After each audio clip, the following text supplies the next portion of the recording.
All right, it is Tuesday, July 29th. Um, got some big updates. Yesterday, Roy Cooper announced that he will be running for Senate. He was originally the governor of the great state of North Carolina until earlier this year. He ran, but he actually was elected for both terms, did the full 8 years. Him running for Senate is kind of a big deal because he is Hmm. easily the best and most qualified individual to run in North Carolina because he was historically popular in NC. And not only was he popular, was he popular enough to win both of his campaigns for governor, Hmm. he also managed to get another Democrat elected into the governorship for North Carolina. So now North Carolina has another governor that's Democrat. And I'm blanking on the guy's name. I had just said it earlier too. It's I think Tom Tillis, if I'm not mistaken, who is the current senator Yeah. for North Carolina, and he is officially he announced earlier this year that he was not going to be seeking re-election. So like this is a wide open race now.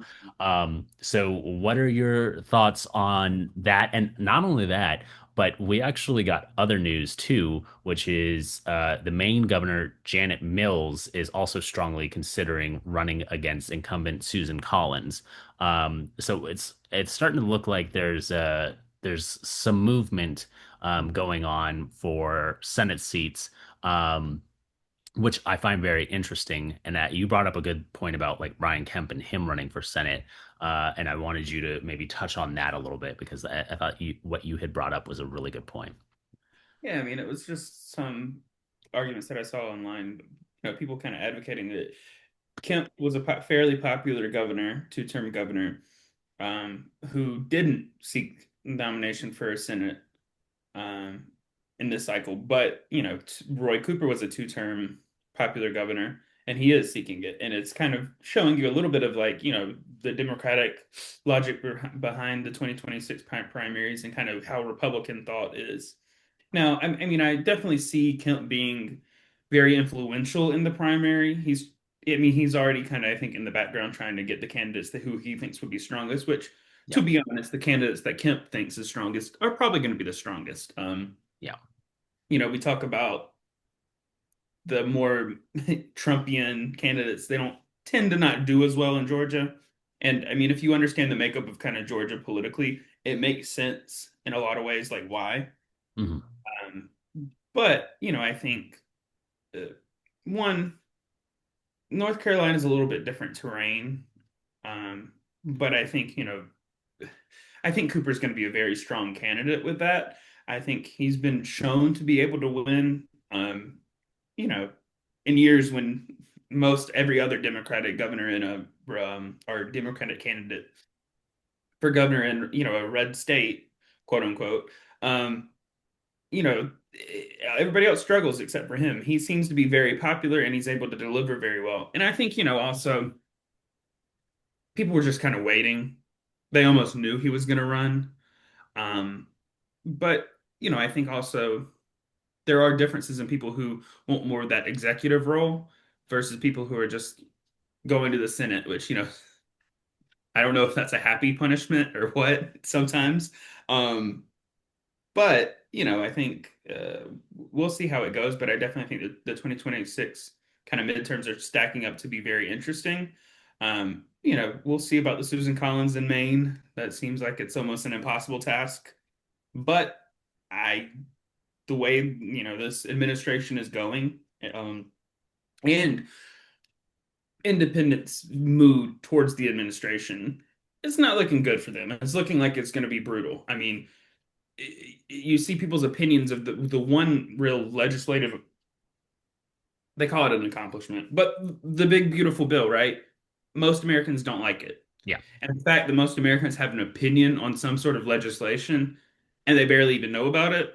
Imagine when these ads are rolling talking about it and then, sprinkle in a little Epstein. Like the ads are going to be very strong. And there's almost a new quote daily about Epstein. Yeah, yeah. Which I definitely want to get to later. Yeah. Um, So, I think one, politics is so national these days that the top of the ticket is going to affect people like that. yeah. And I think also there's going to be a little bit of retribution from some of those campaigns, and some of the honestly even some of the Trump voters who are kind of like turned off and just say, there's a certain point where I just can't support what keeps going. And I think if we're being honest, I think a lot of Trump voters are kind of at that point, or they don't know they're going to be at that point, Yeah. right? Like, I mean, uh, he's not really working on anybody's issues when he's golfing and opening his new course in Scotland, right? Like, should a president be able to vacation a little bit? Sure. Should he go open up his own golf course and, run his little business, basically? You know, that's to be said. It's kind of a side note these days with Trump in business, but um, I do think it's interesting with the conversation that we've kind of had around the most recent stuff with Epstein. I don't know. Did you catch the him talking about Virginia Guffrey today?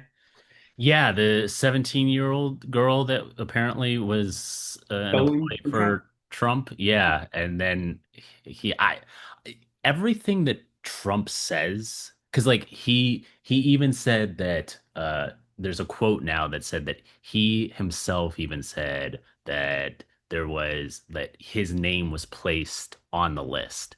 And it's Mhm. just like what's wild to me was like last week, it was either last week or the week before, he was adamant that there was no list. He's like, why are we still talking about this? There is no list. And now it's like he's completely shifting with the there is no list to my name was planted in this list. And I'm like, okay. At this point, there's almost a part of me that feels bad for him because he is switching up so hard and looking so deranged right now. I genuinely I feel like this is how some of the Republicans felt like what was happening with Joe Biden, where it's just like, does he even know what's going on anymore? Because like in one breath he's saying there is no list, forget about it, this is a non-starter, and now he's saying my name was planted and I am on the list, but it's not because, and it's just like it's constant, it's like one thing after another. What are your thoughts with this? Because like right now I'm still in shock with like how much he keeps implicating himself and then trying to deny and blaming Obama and Biden, but like I don't know. I mean, you're kind of planting this. He does this in general, right? He plants the seed with what he's about to do with the joke, or whether like, that would be kind of funny if I did that, or I have the right to do that, but I don't know. And it's kind of the same thing as what he does with his messaging to his followers, right? Yeah, Like teeing it up where there is no list, it doesn't exist. We need to stop worrying about it. It's the greatest 6 years or 6 months ever.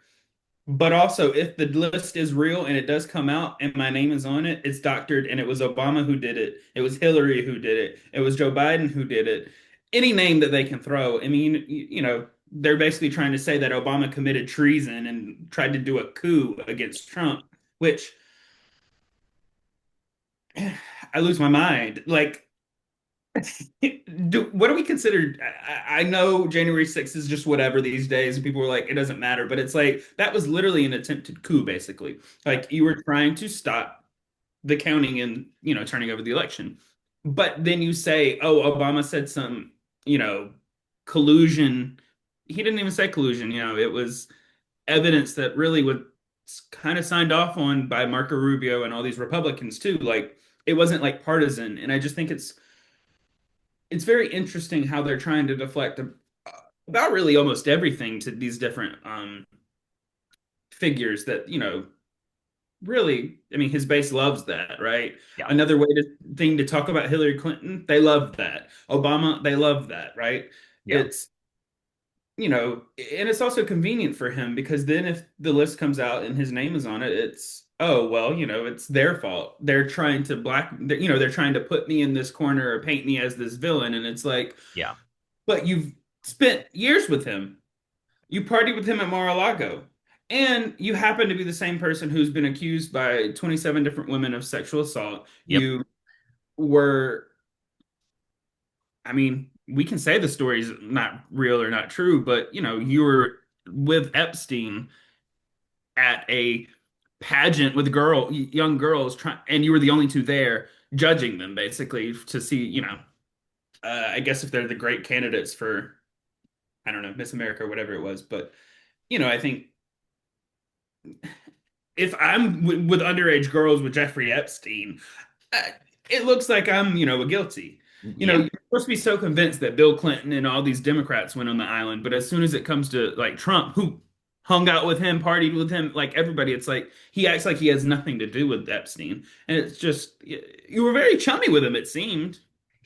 What's crazy to me too is like he was telling a story on why they were like no longer friends, and it had nothing to do with him like going after children. Because like the one thing that I picked up on was like MAGA was just like, oh well, Donald Trump banned him from Mar-a-Lago after he found out that, he was like a pedophile. It's just like that that is not No. at all why. Like they were going after like property. Like it was literally after a beach house. They were going after the same beach house. Somehow, I guess Epstein won, and Donald Trump was pissed and was like, you know what, I want no longer. And then also the fact that Jeffrey, or not Jeffrey Epstein, but yeah, Jeffrey Epstein kept taking workers from Donald Trump too, is what really pissed him off. And I'm like, you guys clearly had a significant enough relationship that you could put yourself around, like Jeffrey Epstein could put himself around your staff and then bring them over to him. Like it's because it's not like, he was just randomly poaching these people, like, sending mass emails saying, come on over here. It's just like you built relationships with these people. He built relationships with these people because he was working so close, or he was so close with Donald Trump that he was already in their proximity, started Mhm. taking them and then bringing them over to his side of the fence. And like that's just, it's wild to me that they can continue to make excuses. And not only that, the video of him saying that he used to like to walk in on the pageant girls while they were all undressed, and that he got away with it because he was the one that owned the pageants. I don't understand how that didn't qualify. Or him saying like he would grab them by the genitalia. Like those things right there make him sound like somebody that sexually assaults women. And somehow, and the fact that he's best friends with Jeffrey Epstein, but somehow it's just like, no, he's actually good for women. He's pro woman. I mean, I think the celebrityism that he has, um, it really is a shield that you can use almost infinitely. But Because if people how? love It you and literally they doesn't trust, make any sense to me. but because I think it's like you think about it as like, oh, it's Donald Trump, but take away the Trump factor and place in any other person who you look at and you're like, oh, that person's scummy, but then they have tons of fans, I mean, right? I feel like R. Kelly went down pretty easily. So did Harvey Weinstein. Diddy is confusing me because it looks like there's a lot more support for Diddy now that he didn't get convicted for all of those things. Like there was like people outside the courtroom pouring baby oil on each other. Like that was wild. But I feel like prior to the But I Trump, don't think we did hold people accountable. Do you not feel like prior to the Trump era we did hold people accountable? Because I feel like we did. I think in some ways, but there's always people clearly, I mean, you look at the Epstein situation, there's over 1,000 women and victims, but nobody that was prosecuted at all. Like that was happening for years. And there's basically they can track money. They can see that he was making profits off of these things and stuff like that. And they don't prosecute anybody. Yeah. I mean, I think that there's probably situations like that that we don't know about. I think unfortunately that there's probably a lot of situations where people just get off on things like that. And also like, I get that they look at get Brady and things off. like that.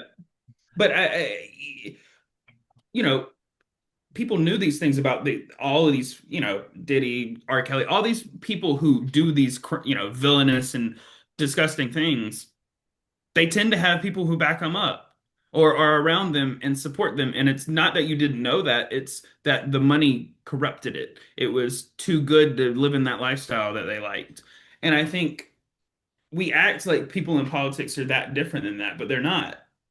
I mean, but what's kind of crazy to me is that it's just like he's getting elected president of the United States. Like it's not just like, his show wasn't canceled even with the uproar, or his music was being unlisted from like Mhm. or delisted from all of these streaming platforms. It's not like anything like that. He is literally being elected as president of the United States. Like that is supposed to be the highest office. That's supposed to be who we put up as our representative of like who we are as a country. I just the vast majority of Americans don't see Donald Trump as the representative of America, but yet somehow people don't have the motivation to go and vote for somebody else. And it's just like, how do you I used to be okay with like the protest vote because it was just like, okay, like, you're asking for change. You're saying like, okay, I'm tired of the traditional standard politician. Like we need somebody different.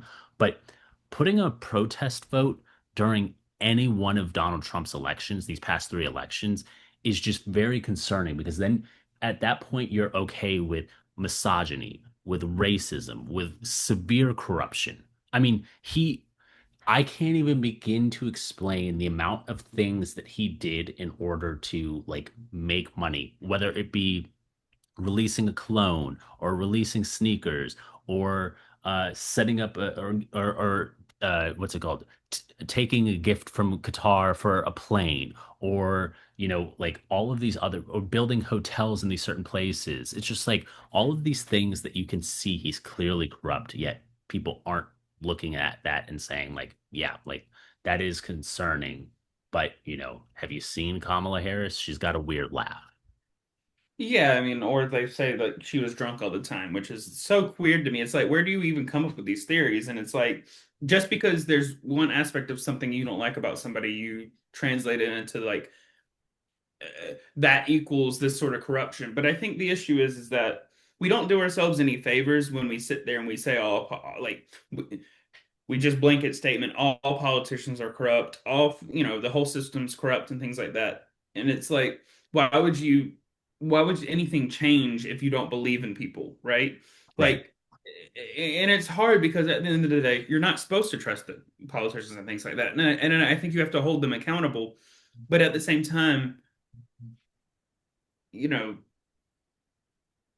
just because you can't trust politicians in general doesn't mean you go with the worst person because he seems more authentic, right? Yeah. Like I think some people see it, it's like, well, he's telling me the truth, and it's like, okay, he's telling you that he's going to kill everyone in the country, but you're like, at least he's being honest with me, right? And like that's an extreme example, but in some ways, it, It's not even that true. extreme of an example. He It's said like he you're was all going going to to suffer from ethnically terror. cleanse Gaza. Yeah, I mean, I think unfortunately, I think once you get to a certain point and once you're so far alienated from the political system, he doesn't seem that bad because it's like, well, we're always going to get somebody that's what sucks. We're always going to get some sort of evil. And I think the thing is, I generally don't think all politicians are evil. Yeah. I think they're politicians and they're slimy and they're trying to get out of things. But the issue is that it's somewhat human nature that we're fighting against in general too.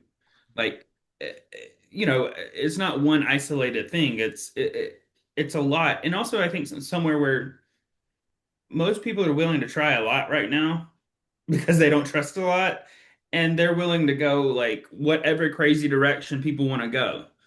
Um, so there has to be some sort of communication on that too. But I don't think we do ourselves any favors when you know, we don't engage with people. That's why you have to just engage and see where people are coming from because a lot of people they're not coming from I like this person because 9 times out of 10 most people don't like Donald Trump. Yeah.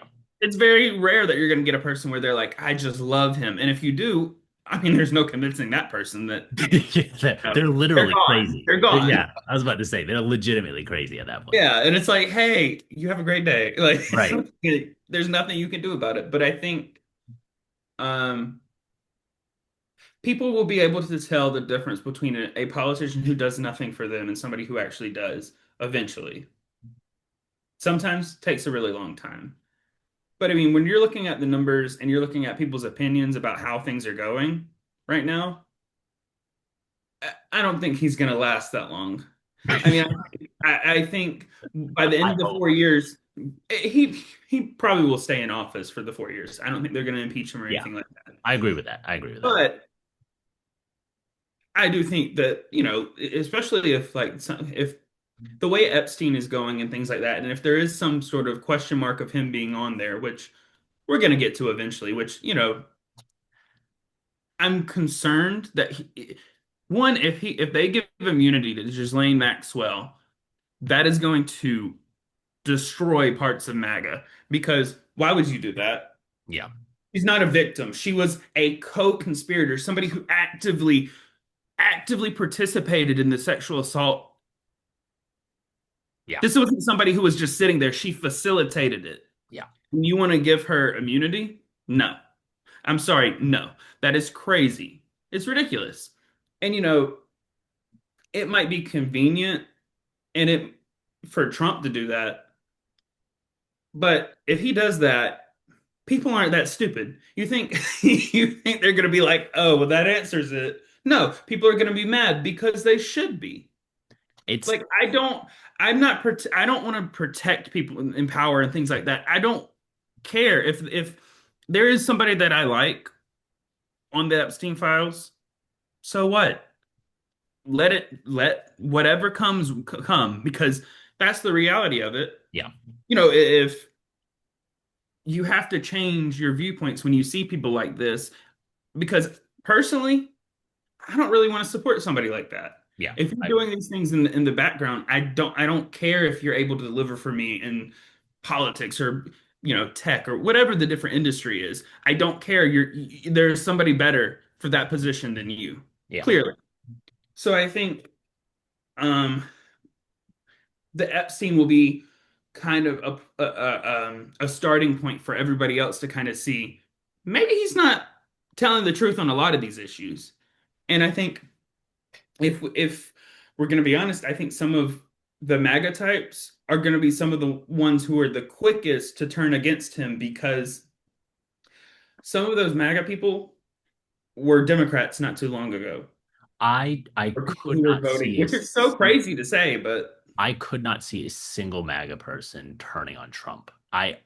If you look, if you're talking about like the hardcore MAGA, like a Matt Gaetz type, like a Pete Hegseth type, they could literally, Trump could do anything wrong and they would bend the knee and not turn on him. I have well, yet to see, it's out of fear. It is out of fear, out of nothing else. true. Donald Trump was able to get out of the whole January 6th Mhm. situation, and not only was he able to get out of it, but he managed to get reelected president of the United States. He cleared the field when he was actually running against other people who were interested. So in the primaries. Did he So like really though? Like he cleared the field, but he never showed up because it was a done race before it even started. exactly, but that's my point. It was Yeah, it's a cleared field because but of the that issue exactly. isn't. Like he I don't think it's his candidacy that's always the greatest. It's have you seen Republicans? I Like the candidates overall are uninspiring, the same. But I think that's what's scary for MAGA is what do they do after Trump? Like who follows in his footsteps? There's nobody nearly as charismatic as him. There's nobody nearly as interesting as him. The only person that I could really think of like following in his footsteps and finding the same success isn't even a politician. It's Tucker Carlson. Tucker Carlson has that personality of like I like of a Donald Trump. He's very emotional. He wears his heart on his sleeve. Like he is somebody that I could see being very successful if he decided to run. I think we just got to pray that he never chooses to run because I feel like MAGA could easily get behind someone like him. Yeah, I mean, I also think that our assumptions that MAGA stays where they're at is also you'd be surprised the paths that people can take in the political field. I mean, let's be honest, Tulsi Gabbard, RFK Jr., all these people, it's kind of crazy the alliances they end up in. I agree. So, I think it's always an open question of where things will go because you never know who's going to be on your side or who's going to be on, fighting with you sometimes as well. Um, That is true. Well, I appreciate your time, Chase. It's always good talking to you. I will see you next week. Hopefully, by then, we'll figure out whether or not Marjorie Taylor Greene will be running for governor. Yeah. Talk to you later, buddy. Bye.